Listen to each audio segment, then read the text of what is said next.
প্রিয় মুক্তিকামী ছাত্র জনতা, আমরা দেখতে পাচ্ছি যে আমাদের এই অভ্যুত্থান এবং বিপ্লবের পরেই দেশে অরাজকতা নাশকতা করছে ফ্যাসিস্ট এবং তাদের দোসররা। আমরা দেখতে পাচ্ছি যে বিভিন্ন জায়গায় এখন গোলাগুলি চলছে, মন্দিরে হামলা হচ্ছে এবং নাশকতা ও লুটপাট করছে। আমরা মনে করি আমাদের যে ছাত্র নাগরিকদের অভ্যুত্থান তাকে নস্যাৎ করার জন্যই পরিকল্পিতভাবে এই ধরনের ঘটনা ঘটানো হচ্ছে। আমরা মুক্তিকামী ছাত্র জনতাকে সজাগ এবং সতর্ক থাকতে আহ্বান জানাচ্ছি এবং আমাদের যে অন্তর্বর্তীকালীন সরকার, আমরা সেই সরকারের যে প্রস্তাবনা 24 ঘন্টার সময় নিয়েছিলাম জরুরি পরিস্থিতি মোতাবেক আমরা এখনই তার একটি রূপরেখা ঘোষণা করছি। আমরা সিদ্ধান্ত নিয়েছি যে সর্বজন গ্রহণযোগ্য আন্তর্জাতিক খ্যাতিসম্পন্ন নোবেল পুরস্কার বিজয়ী ডক্টর মোহাম্মদ ইউনূসকে প্রধান উপদেষ্টা করে অন্তর্বর্তীকালীন সরকার গঠন করা হবে এবং ডক্টর মোহাম্মদ ইউনূসের সাথেও আমাদের কথা হয়েছে। তিনি ছাত্র জনতার আহ্বানে বাংলাদেশকে রক্ষা করতে এই গুরু দায়িত্ব নিতে সম্মত হয়েছে। আমরা সকালের মধ্যেই আমরা এই সরকার গঠনের প্রক্রিয়া দেখতে চাই।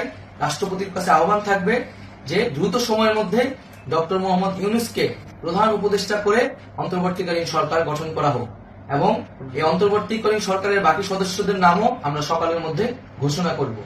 প্রিয় বন্ধুগণ, দেশে যে অরাজকতা চলছে, মানুষের জীবনের নিরাপত্তাহীনতা চলছে, সেজন্য আমরা রাষ্ট্রপতির কাছে আহ্বান জানাচ্ছি দেশে আইন শৃঙ্খলা পরিবেশ ফিরিয়ে আনার জন্য দ্রুত সময়ের মধ্যে কার্যকর ব্যবস্থা নিতে হবে এবং আইন শৃঙ্খলা বাহিনীকে সহযোগিতা করার জন্য মুক্তিকামী ছাত্র জনতাও রাজপথে থাকবে এবং অন্তর্বর্তীকালীন সরকার গঠন না হওয়া পর্যন্ত মুক্তিকামী ছাত্র জনতাকে রাজপথে থেকে তাদের যে অভ্যুত্থান সেই অভ্যুত্থানকে রক্ষা করতে হবে।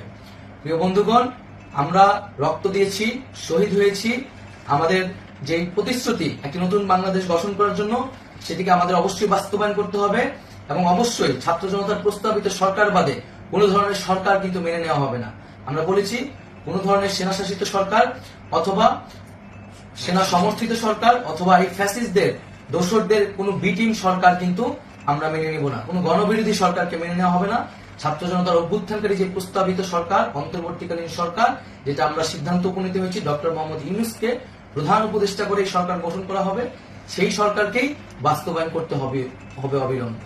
আগামীকাল সকাল থেকে সকলকে আহ্বান জানাচ্ছি রাজপথে থাকার জন্য এবং আমাদের যে সাম্প্রদায়িক সম্প্রীতি এবং রাষ্ট্রীয় সম্পদ রক্ষা কমিটির ঘোষণা হয়েছে বৈষম্যবিরোধী ছাত্র আন্দোলনের নেতৃত্বে সকল পাড়ায় পাড়ায় এলাকায় এলাকায় সেই কমিটি পাহারায় থাকবে। আমাদের সংখ্যালঘু কমিউনিটিকে আমাদের রক্ষা করতে হবে, রাষ্ট্রীয় সম্পদ এবং এই দেশকে রক্ষা করতে হবে আমাদের।